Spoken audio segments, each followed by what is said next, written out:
And welcome back. Now, in the last lecture, we learned how to compose a message which has a really nice background of party balloons. It has a really nice caption, subcaption, and trailing caption, basically, which is simply displaying the count of RSVP, yes or no. Let's go ahead and run it, and let's see the problem that we face right now. So here's our simulator running. Now, remember that this is the sender, the party is organized by Kate.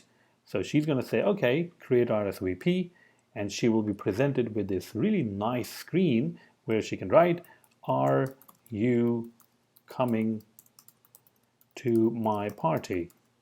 All right, I'm going to say submit, and you will see that the message is now attached and it's waiting to be sent. Are you coming to my party? Yes, count 0, no, count 0. And this message can be sent to a group of people because she's invited like 50 people. So let's go ahead and send it. Now, John, one of Kate's best friend, receives the message and says, whoa, yeah, I am really interested in the party, so let me go ahead and click it. But when he clicks it, it actually takes John to the Create RSVP event screen. There's no way to say yes and no on this screen. He really wants to come to the party and want to say yes, but this screen is not really allowing John to do anything. So let's go ahead and fix that. Now I've done a little bit of homework because I've actually created that particular screen, the yes and no screen, and I'm calling it the RSVP selection view controller screen. And you can see it's nothing really complicated, just a label, yes and no button. That's pretty much it. I've also went into messages view controller and added the creation code for the controller, which we have already done in the last lecture. We actually created the instantiate code or the private methods for the create RSVP controller as well as the RSVP compact view controller.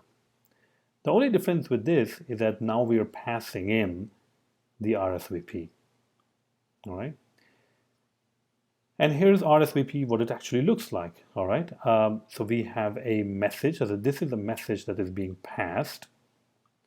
Now, if you want to share information between the sender and the receiver, you are going to use a URL property, and which we are using over here as a message. A message has a URL property. Now, in this case, we are not really doing anything. I mean, component.url is basically blank because we didn't really do anything. If we can pass something like this, title equals, are you coming to my party? Yes count equals 0 and no count equals 0. Some sort of this kind of format, if we can pass into the URL, then the receiver, in this case John, can handle it, change it, and then send it back. So this is a URL. So if the URL basically means that whatever you assigned to the message URL, that data can be shared and manipulated from the sender and the receiver. All right. Now, we are not going to assign a string to it. We are actually going to use the components object to create one. All right. So let me go ahead and show you how you can easily do that. There we go. We are creating a query items and assigning it 3 different items. You can see title. Title is coming from RSVP title, which is in this case, are you coming to my party? This is the second one, just after the and case, right? So if I have to go back a little bit for you to understand, here we go. So this guy over here, yes count, is this guy right here, and the no count is this one. All right, and this is automatically going to create, if you say URL, it is automatically going to create something like this.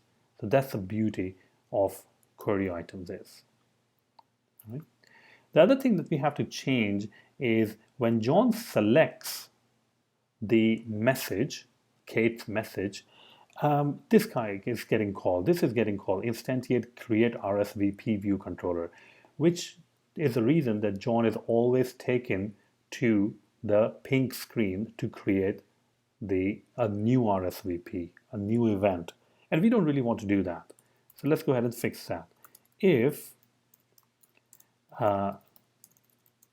conversation dot selected message dot URL, or just we can say just selected message, is not equals to nil, then we are going to say something like we're going to create a new RSVP equals to RSVP, and one of the things is a message, so we can just pass in the message conversation dot selected message.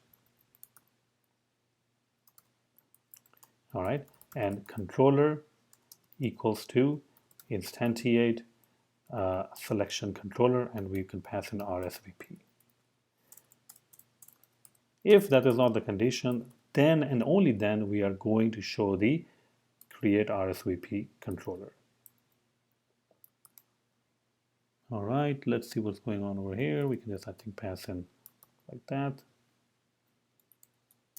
There we go. All right, so let's go ahead and run it now. Let's see what actually happens. We have configured the URL, so we know that we are passing to, whenever we create a message, we are passing some data along with the message. So let's go ahead and create. Are you coming to my party? Submit.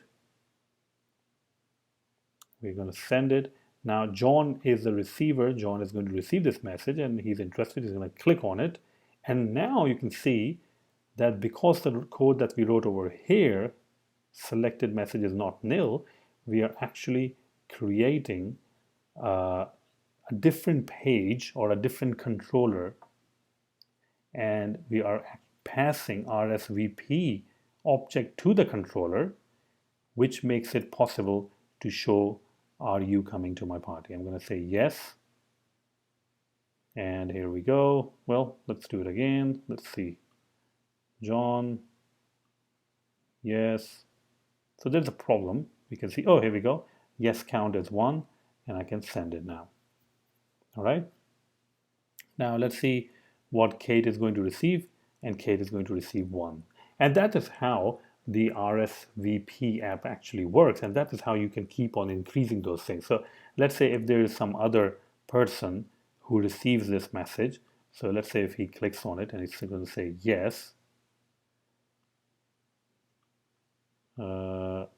Yeah, sometimes I've seen that it on the simulator at least sometimes it doesn't work correctly.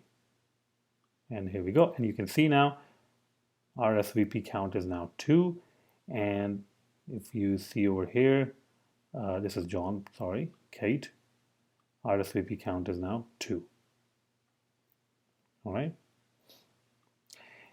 and that's pretty much it. In the next lecture, I'll show you that how you can make it a little bit more better so that these messages don't appear like separate messages. As you can see right now, these messages are actually appearing separate messages. So in the new lecture, which I'll show you next time, those will be hierarchical messages instead of this kind of like unstructured message. Thank you very much, and I hope this, and do download the code as a resources. It is attached, and run it and see how it behaves.